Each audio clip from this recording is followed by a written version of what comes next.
mean, know thyself, right? It's a really big understanding. And I don't think that personality tests are the end all be all, right? I think they're a fantastic tool. I think that as we learn and grow, and especially if you're a spiritual person, as things change in your life and get pulled off of you and things get inserted into you, I think those things are probably a moving target to some extent. But I think at the very base level, it gets a really good snapshot as to how you're hardwired.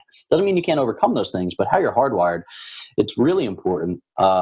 And then with my team and even with my spouse, like, we really know where each other's strengths and weaknesses are. And if you find the best people on your team that gel with you, they're typically opposite of, they're filling in the gaps for you.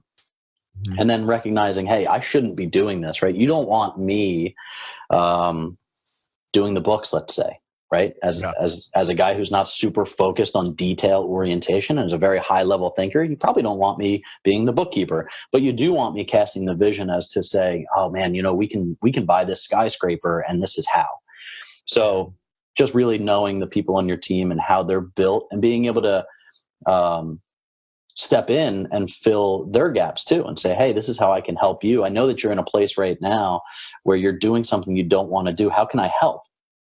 Travis, my partner, just, yesterday he said, I have to go meet with this guy to get this paperwork signed, right? And he was already committed to investing in our deal, and we're very excited to have him, but he needs a little bit more handholding. And Travis is a 3 centile low B, right? So he's very introverted, very much wants to just sit in his room and get tasks done by himself.